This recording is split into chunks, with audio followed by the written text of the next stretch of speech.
Bonjour. Alors, un expert pour quoi faire? Eh bien, écoutez, on va voir ça ensemble. Euh, Nous allons commencer donc par regarder quel est le rôle du CE. Le rôle premier du CE, article L23-23-1 du Code du travail, c'est bien sûr de défendre les intérêts des salariés face aux choix de gestion de l'employeur.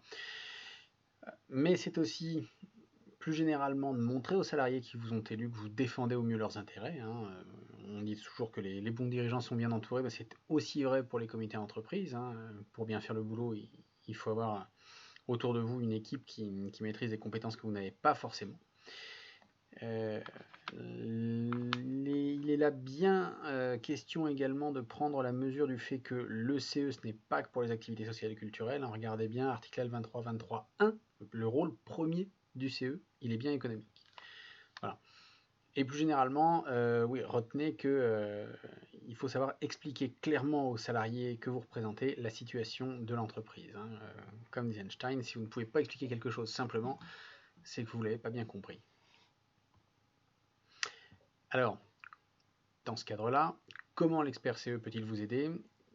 Eh bien, il peut vous aider en vous expliquant simplement la situation de l'entreprise en perspective de son environnement, à savoir, au final, combien revient à l'actionnaire, que ce soit par dividende, convention de gestion, management fees, tout ce qui peut y avoir dans ce cadre-là, combien est investi dans l'entreprise, que ce soit en immobilisation sous forme de crédit bail, de location longue durée ou autre, et enfin, combien revient aux salariés en termes d'augmentation vis-à-vis de l'augmentation de l'évolution des résultats, vis-à-vis de l'évolution des minima sociaux, vis-à-vis de l'évolution de la performance des salariés en termes de chiffre d'affaires par personne, en tas de tout un tas d'indicateurs qui peuvent exister.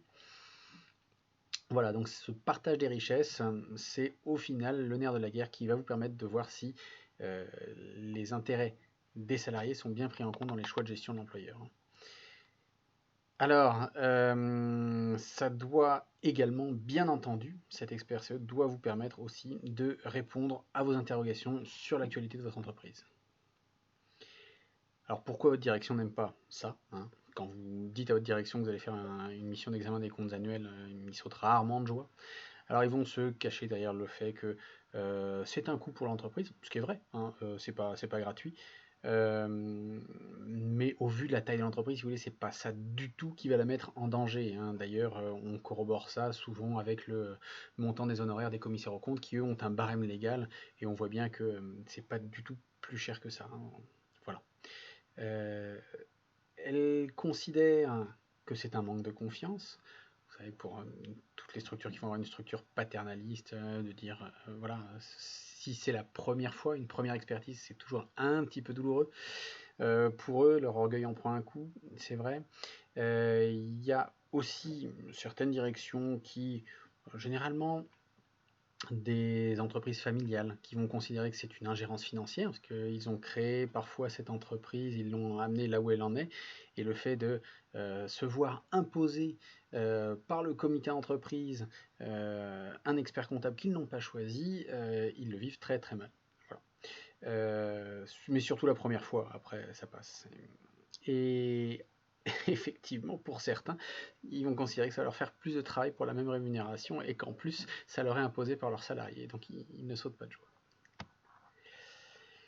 Alors, du coup, il peut arriver que votre direction tente de vous dissuader, que ce soit par des pressions individuelles, ça peut arriver, une menace de baisse de la participation et de l'intéressement du fait de cette expertise, une menace sur les baisses ou l'absence de primes de fin d'année, une tentative d'augmentation. Parfois, ils vont vous dire si vous renoncez à cette expertise, j'augmente votre budget des activités sociales et culturelles. Euh, ou bien on propose une promotion. C'est pas impossible, ça c'est déjà vu. Voilà, toutes ces possibilités sont bien sûr nombreuses mais illégales. Il s'agit de tentatives d'entrave au bon fonctionnement du CE, hein, article L2328.1 du Code du travail. Hein, elles sont sanctionnées pénalement. Ensuite, n'oubliez pas que la loi est de votre côté, hein. Les lois Auroux de 82, ça fait quand même plus de 30 ans, ont consacré ces expertises légales sous leur forme actuelle. Ces missions légales sont intégralement payées par l'entreprise. Le CE choisit son expert qui doit l'aider à remplir son rôle économique et la direction le rémunère. Ça fonctionne comme ça et pas autrement dans ces expertises légales. Elles sont prévues pour tous les cas de la vie de l'entreprise, qu'elle aille bien. Les missions d'examen des comptes annuels, prévisionnels ou mal, procédure d'alerte, assistance en cas de PSE. Depuis peu, il y a même de nouvelles missions, l'examen des orientations stratégiques, la mission sociale qui arrive, qui viennent offrir une possibilité complémentaire au CE de bien remplir leur rôle économique. Voilà, eh bien écoutez, je vous remercie de votre attention. À très bientôt.